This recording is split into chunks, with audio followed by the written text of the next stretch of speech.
코로나19 신규 확진자가 연일 2,000명대에서 떨어지지 않고 있는 가운데 사우나나 학원 같은 일상 공간에서 감염이 번지는 사례도 새로 나오고 있습니다. 이번 주 개천절과 한글날 연휴를 계기로 감염 확산이 계속 이어질 것이란 우려가 커지고 있습니다. 취재기자 연결합니다. 정현우 기자. 네, 서울 중구에 있는 사우나 앞에 나와 있습니다. 네, 최근 새로 집단 감염이 나온 사우나 시설인데요. 방역 수칙은 잘 지켜졌던 건가요? 네, 일단 지난달 24일 종사자의 가족이 처음 확진 판정을 받은 뒤 누적 감염이 번진 건데요. 지금까지 파악된 누적 확진자는 모두 24명으로 파악이 됐습니다.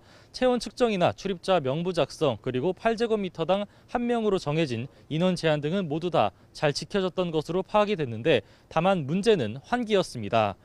일단 특성상 환기가 어려운 사우나에서 방문자들이 1시간 넘게 있으면서 감염이 번진 것으로 추정됩니다. 이용자와 직원을 대상으로 전수검사를 진행했고 시설은 다음 주까지 문을 닫게 됐습니다. 마찬가지로 경기도 구리시 소재 사우나에서도 최근 집단 감염이 발생했는데요. 파악된 누적 확진자는 모두 20명입니다. 지난달 24일 방문객이 확진된 뒤 모두 1,526명에 대해서 검사를 진행했다고 합니다.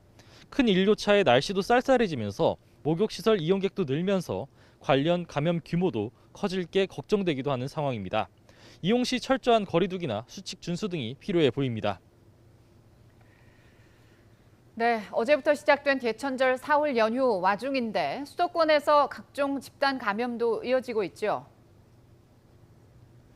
네, 국내에서 75% 이상의 신규 확진자가 나오고 있는 수도권에서 신규 집단 감염 사례가 계속해서 나오고 있습니다. 시장이나 병원, 학원 등에서 감염 사례가 속출하고 있는 건데요. 일단 경기도 구리시에 있는 도매시장에서는 지난달 26일 종사자가 감염되면서 누적 확진자가 23명까지 늘었는데 이용자 가운데에서도 확진자가 나왔다고 합니다. 종사자 3천여 명이 모두 검사를 받았고 보건당국이 소독 등 방역에 들어갔습니다. 지난달 27일 원생 가운데 첫 번째 확진자가 나온 서울 양천구 학원에선 누적 감염이 37명으로 불어났습니다.